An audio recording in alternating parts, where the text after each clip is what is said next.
ಉಡುಪಿಯಲ್ಲಿ ಕಸ ವಿಲೇವಾರಿ ಕಾರ್ಮಿಕನಿಗೆ ಹಲ್ಲೆ ನಡೆಸಿರುವ ಬಗ್ಗೆ ನಗರಸಭೆಯಿಂದ ಕರೆದ ತುರ್ತು ಕೌನ್ಸಿಲ್ ಸಭೆಯಲ್ಲಿ ಖಂಡನಾ ನಿರ್ಣಯ ಕೈಗೊಳ್ಳಲಾಗಿದ್ದು, ಪ್ರಕರಣಕ್ಕೆ ಸಂಬಂಧಿಸಿದ ನಗರದ ಸಿಟಿ ಬಸ್ ನಿಲ್ದಾಣದಲ್ಲಿರುವ ಆಸ್ಮಾ ಎಲೆಕ್ಟ್ರಾನಿಕ್ಸ್ ಅಂಗಡಿಯ ವ್ಯಾಪಾರ ಪರವಾನಗಿಯನ್ನು ರದ್ದುಗೊಳಿಸುವ ನಿರ್ಣಯ ತೆಗೆದುಕೊಳ್ಳಲಾಯಿತು.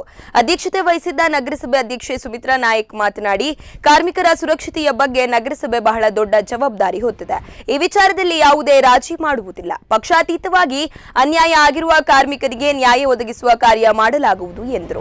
ಬಳಿಕ ಉಡುಪಿ ಶಾಸಕ ಕೆ ರಘುಪತಿ ಭಟ್ ಮಾತನಾಡಿ, ಕಾರ್ಮಿಕರ ಮೇಲೆ ಹಲ್ಲೆ ನಡೆಸುವವರಿಗೆ ಸ್ಪಷ್ಟ ಸಂದೇಶ ನೀಡುವ ನಿಟ್ಟಿನಲ್ಲಿ ಈ ಪ್ರಕರಣದಲ್ಲಿ ಕಠಿಣ ಕ್ರಮಗಳನ್ನು ತೆಗೆದುಕೊಳ್ಳಬೇಕಾಗಿದೆ.